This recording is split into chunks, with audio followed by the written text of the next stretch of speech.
Bueno, habíamos adelantado que estamos en presencia de Maximiliano Donofrio, guardaparque del Parque Provincial Ernesto Torkins.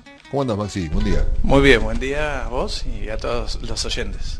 ¿Cómo quedó el parque después del incendio? Bueno, primera vez que hablamos, ¿no? Después del incendio ha pasado un tiempo y mucho trabajo. Ha quedado...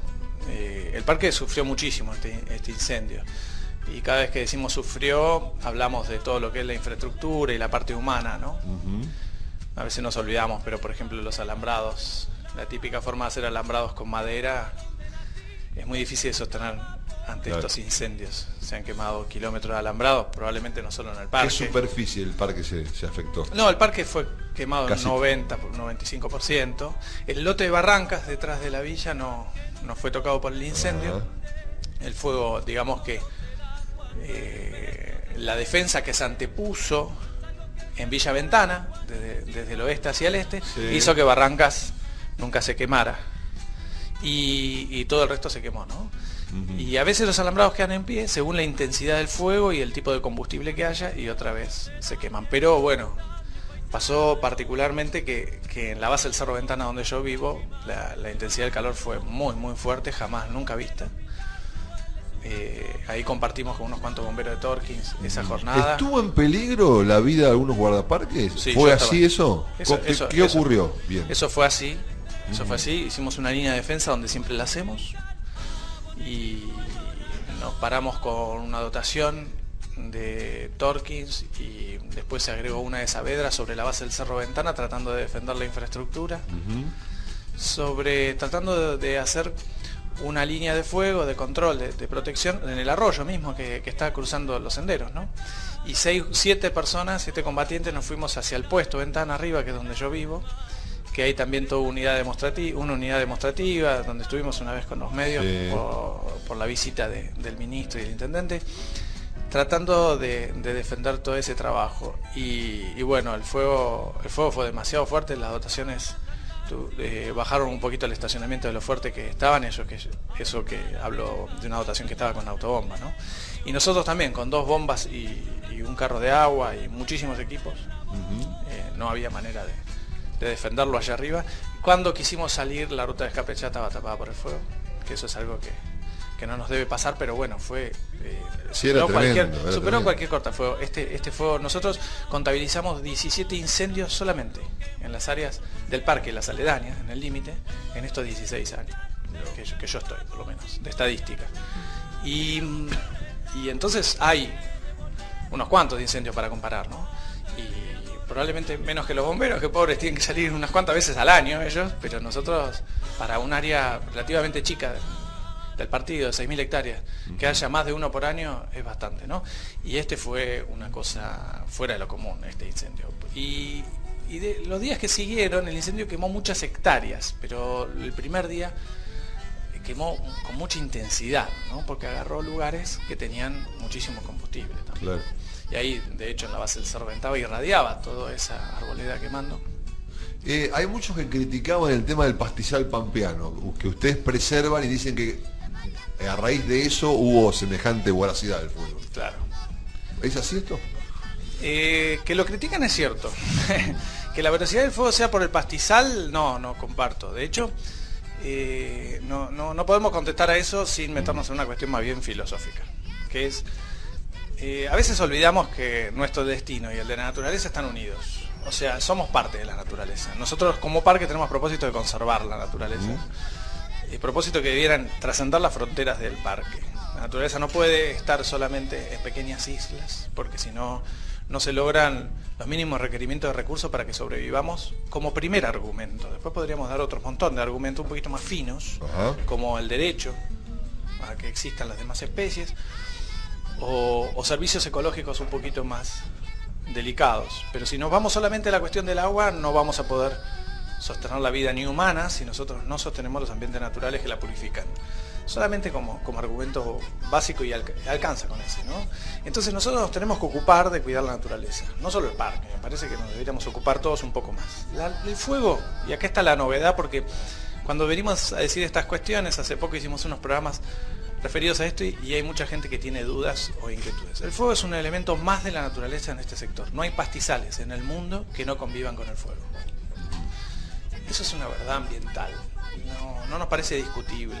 Probablemente las personas que ya tienen unos cuantos años acá en el distrito nos puedan contar cómo los incendios ocurrían sin que el hombre intervenga para nada. Claro. Este incendio fue en un momento no natural, por un evento no natural, claro, humano, un error humano, que trajo consecuencias tremendas.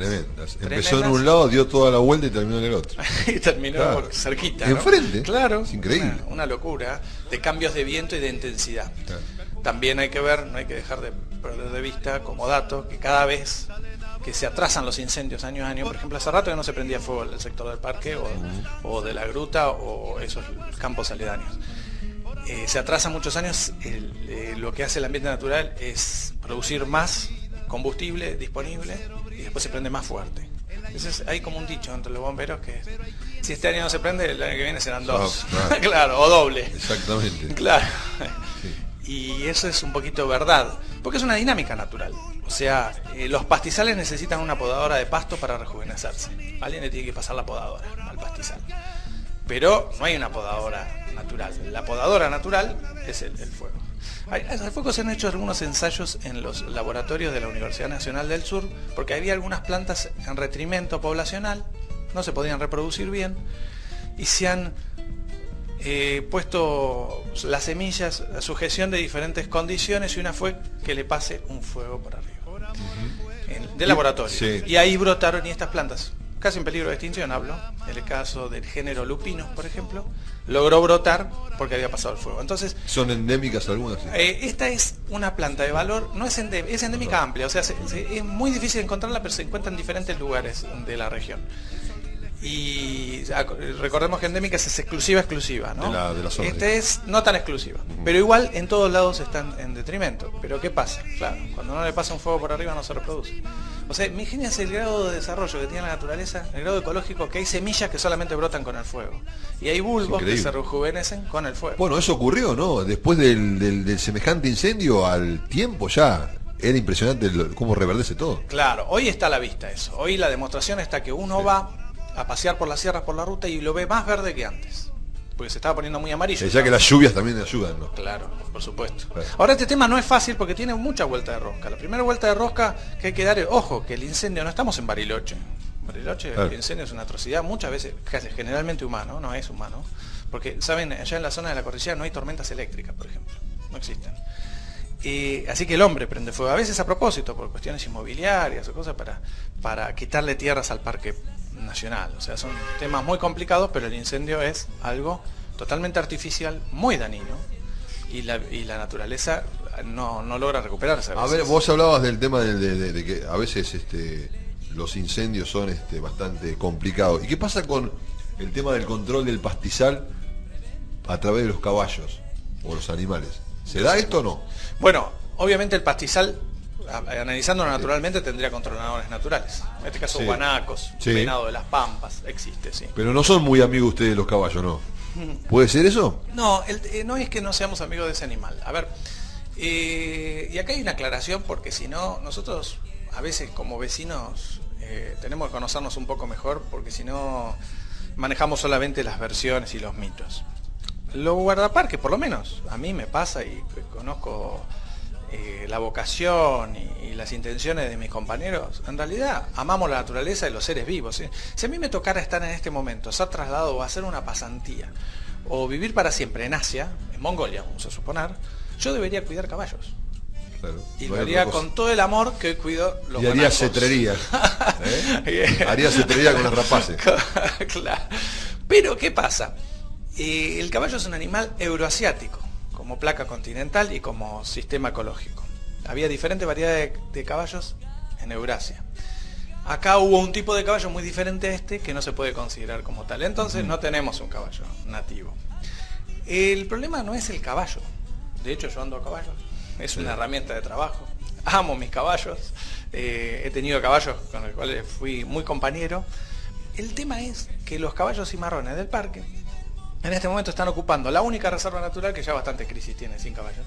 y reproduciendo en demasía, con lo cual bajan muchísimo el volumen de biomasa vegetal nativa, por lo tanto endemismos, etc. Que usan las especies, aves y demás para nidificar, no sé, ejemplo. Hay un estudio concreto de que las aves tienen muy poco éxito reproductivo en el cuadro donde están los caballos. Sus nidos que se hacen en el pastizal son fácilmente detectados por predadores. Entonces, ¿saben cómo se hizo ese estudio? Para contarles, porque hay un montón de gente trabajando en el parque y tratando de sacar datos, y los datos convergen en algunos principios después que usamos para conservar la naturaleza. Ese estudio se hizo con huevos de plastilina. Se montan nidos iguales Eloica, a los por otros, ejemplo, que nidifican el... Muy bien, de la eloica, de piquito, el pico de plata, piquito de oro. Muchas perdices son aves obligadas de pastizal, o sea, no pueden nidificar en ningún otro lugar que no sea en el pastizal pampeano serrano, nuestro ambiente nativo. Entonces se montan esos nidos, o a veces en los mismos nidos de las aves se ponen pequeños huevitos que son falsos, claro, para que el estudio no tenga tanto impacto sobre la población nativa. Y aparecen los dientes de, por ejemplo, hurones, zorros. Claro. Entonces se mide qué predación hubo en unos y otros nidos. Y resulta que cuando el pasto está alto, esos huevos artificiales no tienen tantas mordeduras como cuando el pastizal está en demasía comido.